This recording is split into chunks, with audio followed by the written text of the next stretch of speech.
Ależ wieje. Czekałem 3 dni, aż ten wiatr zelżeje, żeby cokolwiek było słychać na nagraniu. Zelżał, wyszedłem, no i zaczyna wiać na nowo. Mam nadzieję, że cokolwiek będzie słychać, bo dzisiaj kolejne gadżety. Mam tutaj nowy, magiczny plecak, w którym je przechowuję. O tym plecaku nie będziemy dzisiaj mówić, chociaż jest to dość ciekawa propozycja, dlatego że jest to plecak coś pomiędzy dużym plecakiem na kilkudniowe wypady, a takim jednodniowym.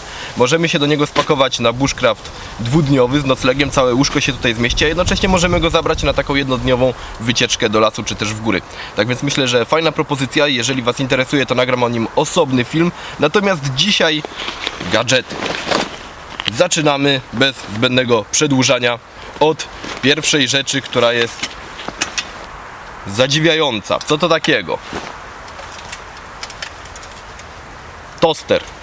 Tak przynajmniej twierdzi producent. No, z moich obserwacji wynika, że toster wygląda trochę inaczej niż taki stalowy talerz, ale producent twierdzi, że to jest przede wszystkim do użytku na kuchenkach gazowych.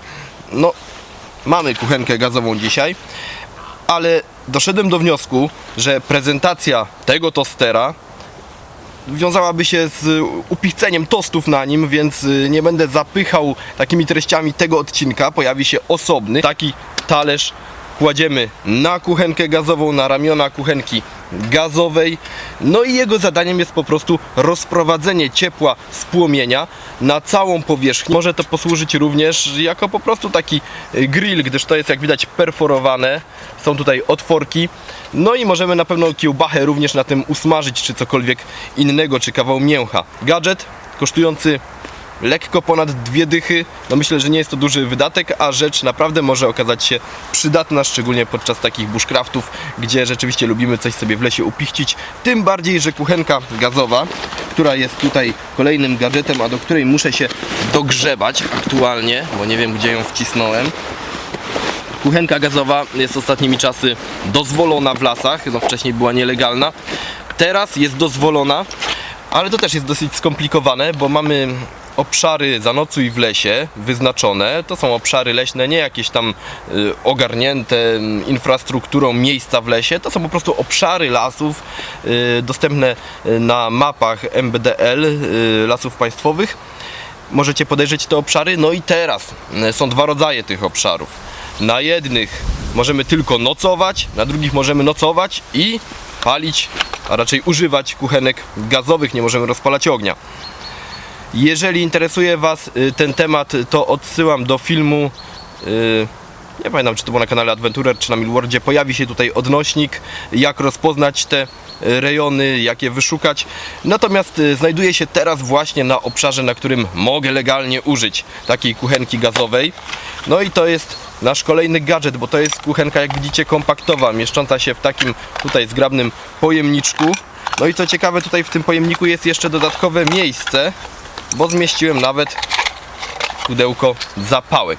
No to pudełko nie będzie mi dzisiaj potrzebne, jest tutaj awaryjnie tylko i wyłącznie, dlatego że ta kuchenka nie dość, że jest kompaktowa, czyli malutkie rozmiary, to jeszcze ma tutaj własny zapalnik, tak więc nie potrzebujemy zapałek, nie potrzebujemy krzesiwa, żadnego tutaj źródła ognia, dlatego że mamy tutaj prosty przycisk, który po naciśnięciu wzbudza iskrę, a ta iskra zapali nam gaz. Oczywiście tutaj musimy podłączyć jeszcze butlę z gazem. To jest standardowy taki turystyczny gwint. No i możemy użyć butli dużych, małych, no to już w zależności od tego, ile miejsca możemy na kuchenkę przeznaczyć w naszym plecaku. Ja mam tutaj butlę dość sporą. Rozpościeram ramiona kuchenki. Odkręcam tutaj za pomocą tej wajchy gaz. Słyszymy, że syczy, to znaczy, że gaz leci. Odkręcę dość mocno, żebyście ten płomień widzieli wyraźnie. No i teraz wystarczy, że nacisnę tylko tutaj.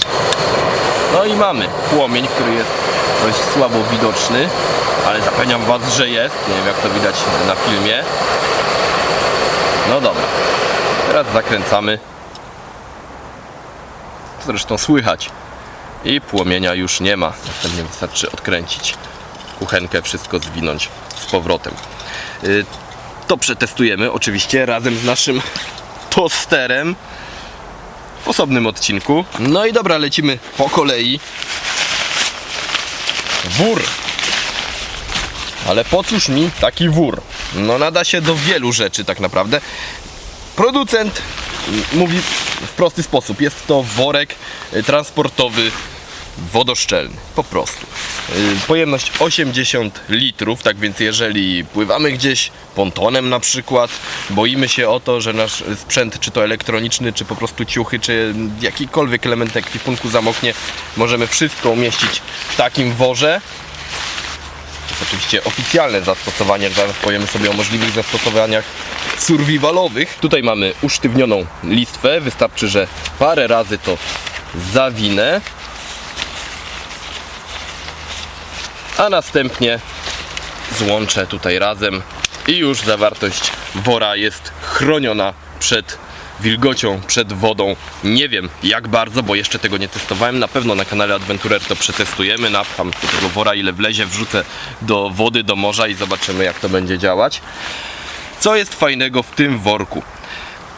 Wiele takich podobnych worów charakteryzuje się tym, że jest stworzonych z materiału twardego, ciężkiego, grubego. To ten jest leciutki, zajmuje to naprawdę niewiele miejsca. Teraz mam zebrane tutaj powietrze. No widać, że jest szczelne, powietrze mi nie ucieka. A skoro jest szczelne i powietrze nie ucieka, no to też jest wodoodporne. No dobra. Czyli zawartość jest chroniona, a jednocześnie mamy worek leciutki, malutki, po zwinięciu mieszczący się w kieszeni. Taki worek może mieć masę zastosowań survivalowych, tylko i wyłącznie z tego względu, że jest wodoodporny. No chociażby możemy do niego zbierać deszczówkę, bo przecież wodoodporność działa w obie strony, wodoszczelność.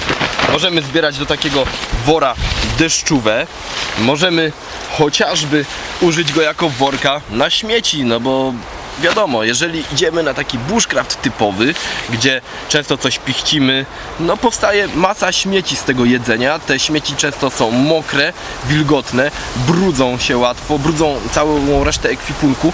No i gdzie je wepchać? No najlepiej byłoby mieć jakieś plastikowe torebki, prawda? Rzadko je mamy przy sobie, a taki wór obszerny, no pomieści wszystkie nasze śmieciory, wszystkie brudne też naczynia, które chcemy umyć sobie dopiero w domu. Wszystko, co może zabrudzić resztę ekwipunku, ładujemy do takiego wora, zawijamy szczelnie, umieszczamy w plecaku, nie boimy się o resztę ekwipunku, że zostanie zabrudzona.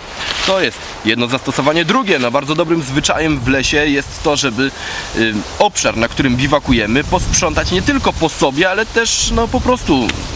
Są ludzie, którzy w lesie śmiecą i się tym nie przejmują. Często leśniczy ma to niestety gdzieś, bo nieraz widziałem taką sytuację. No, zrobiłem taki mały test. Obserwowałem rzeczkę, taką leśną, no, odpływ po prostu, gdzie było wrzuconych dokładnie 3 butelki plastikowe obok duktu głównego leśnego, którym często przejeżdżał leśniczy. Wiecie, jak długo te butelki tam leżały, zanim je zabrałem? Dokładnie rok. No rok. Można powiedzieć, że rok, tam chyba bez jednego miesiąca.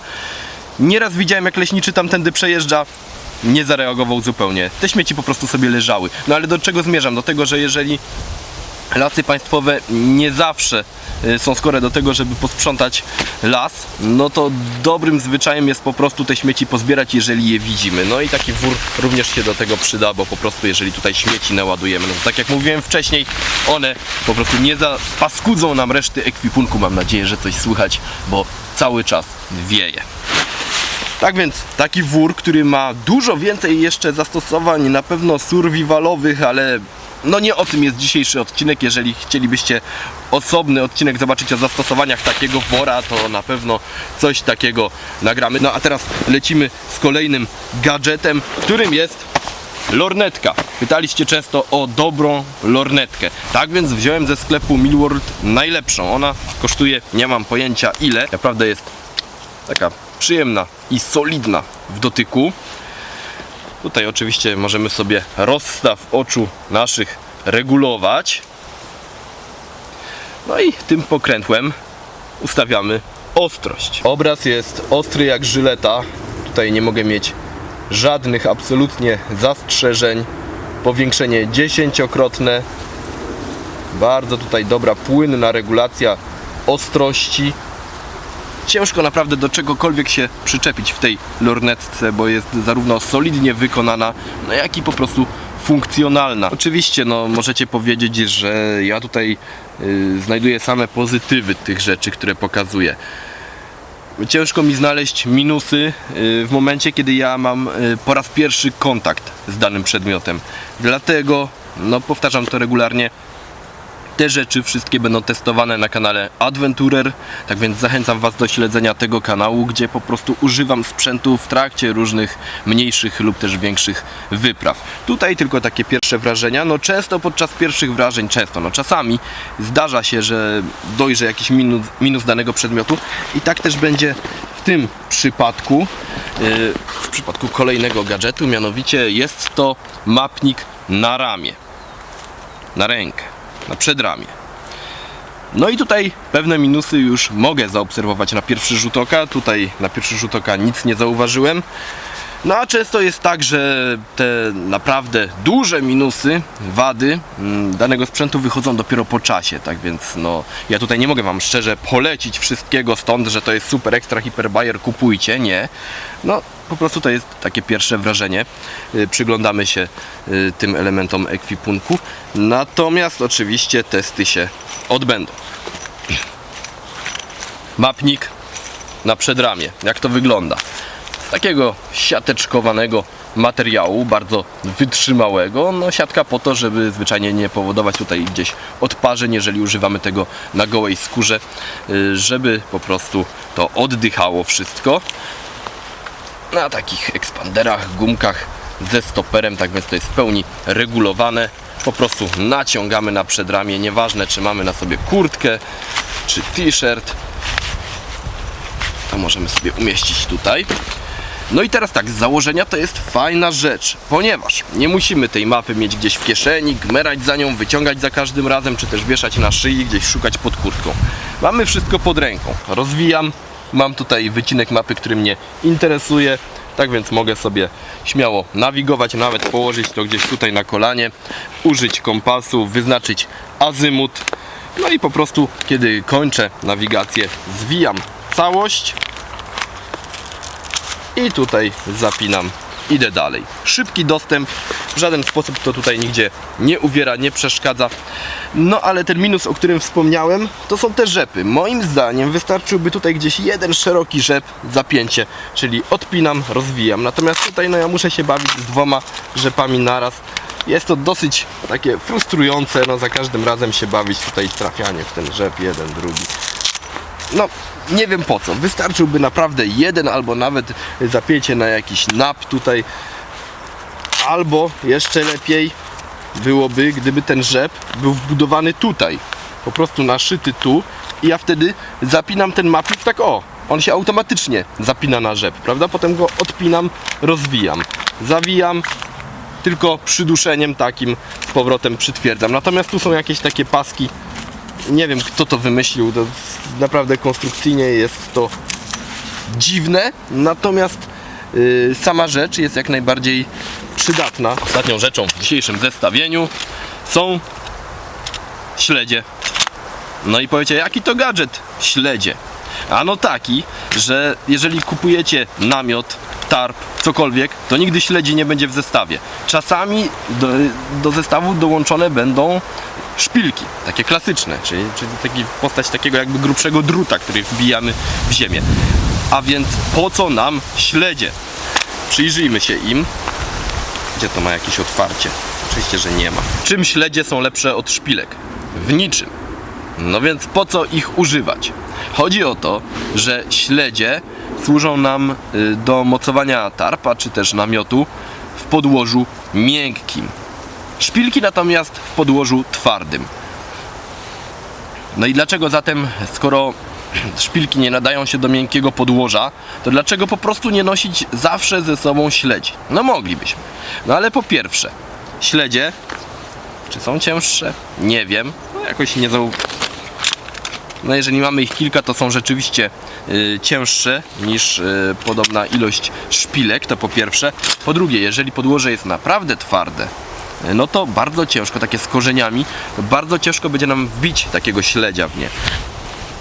tutaj jeszcze wchodzi i jest ok, natomiast zdarza się takie podłoże, że wejdzie do niego tylko i wyłącznie szpilka, że nawet jeżeli wbijamy szpilkę tak ręcznie, bez użycia żadnego tam młotka czy czegokolwiek innego, no to ciężko ta szpilka w ten grunt wchodzi, no i śledź będzie wchodził w niego jeszcze ciężej, a może nawet nie uda nam się tego śledzia wbić.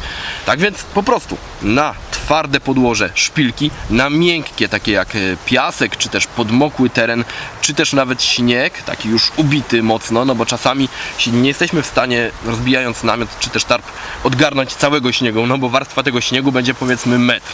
No to ubijamy go wtedy jak najmocniej w miejscu, gdzie ten namiot będziemy rozstawiać, no i wbijamy takie właśnie śledzie, które są szerokie, a przez to, że są szerokie, to całą swoją powierzchnią napierają na ten śnieg, czy też inne piaszczyste, miękkie podłoże i kiedy wiatr wieje, kiedy próbuje nam wyrwać takiego śledzia, no to on właśnie napiera całą swoją powierzchnią, no i on tak łatwo z tego miękkiego gruntu nie wyskoczy. Standardowo w komentarzach dajcie znać, co chcielibyście zobaczyć w kolejnych odcinkach, czy mają być to następne gadżety, czy może pierwsze wrażenia z użytkowania tego plecaka, czy też, no oczywiście połączone z jego przeglądem, czy też mają pojawić się być może na kanale Adventurer testy tej lornetki, czy chcielibyście odcinek o różnych zastosowaniach survivalowych, czy też bushcraftowych takiego wodoszczelnego worka.